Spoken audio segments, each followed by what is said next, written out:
Hey, welcome to Viking Preparedness. I'm Pastor Joe Fox. You know, I used to be one of those guys, one of those people who said, what are we doing with all these illegal aliens here? They already broke the law. Put them in handcuffs, stick them on buses, and get them the heck out of here. Ship them back across the border.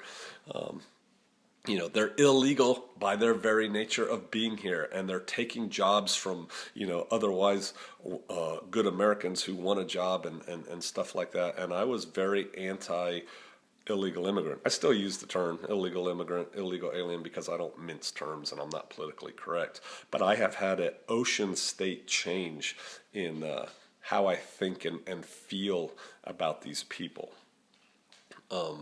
Part of that is probably because I'm getting older and I'm mellow. I am not the guy I used to be. Praise the Father for that. Yeah, so there's that going on. But here's the deal.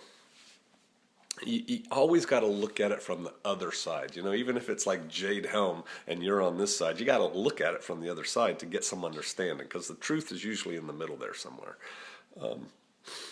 Let's say you are a man or a woman with a family, 2 kids, and you live down there in Mexico somewhere.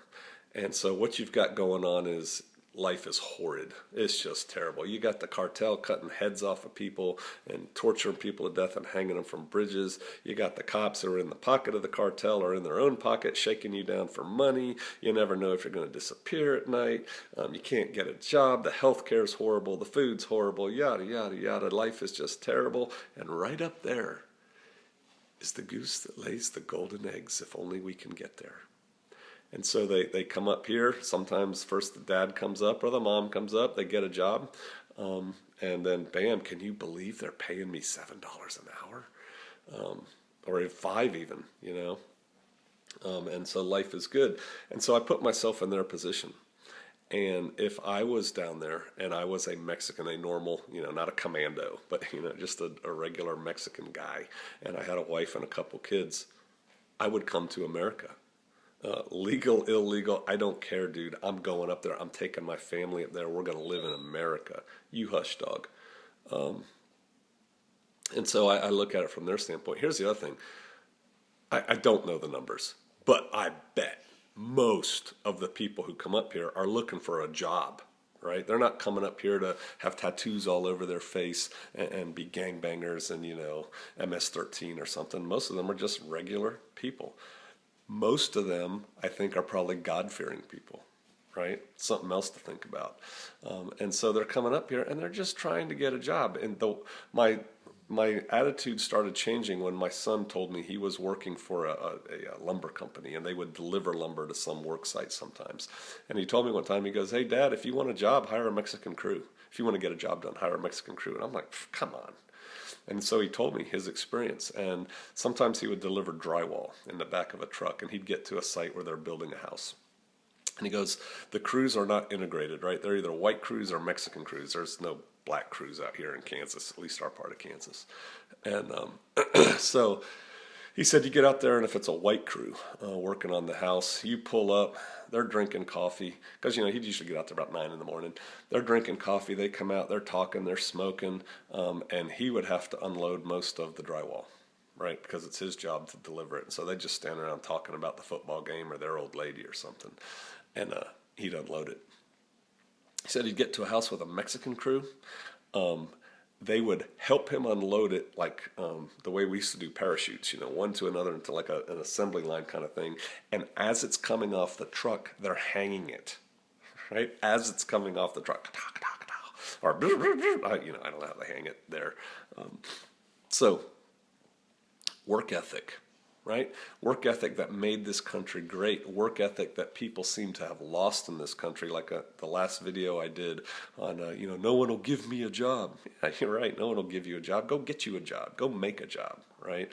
They do have that work ethic. And they also do jobs. Wait, one more thing. I'd say, man, I don't want Mexicans moving into the house next to me. They're going to put 20 people in one little house. 20 stinking Mexicans. That's how I used to talk, right? You know why they put 20 people in one little house? Because they're paying the rent, right? So they're all out there working and they're paying the rent on this house, unlike a bunch of freeloading other people in America who move into a house and subsidized or whatever, and then they don't pay it and then go ahead and try and evict them out of it, right? Hush. So these people work. They're not afraid to work. You know, you go into the Mexican section of a city or a big town and you see a lot of little taco stands and stuff, right? Yeah, because they're providing value for money, right? Some woman goes up there and sets up a little restaurant, and next thing you know, she's providing food to the workers, food they like, food they're willing to pay for, and she made a job. Nobody gave her a job. She made a job. Or the guys who work construction or stuff like that, they're not afraid to work. So consider there's a lot that we can learn from these people. Oh, and that's the other thing. You know, people talk to me in comments about patriotism and things like that. You know, I used to be very much of a super patriot. I've really kind of lost hope. I don't think our powers that be believe in the nation state. I believe to them it's a convenient thing that they use to get tax money and people riled up, our team against their team kind of thing. I don't think they believe in the nation state.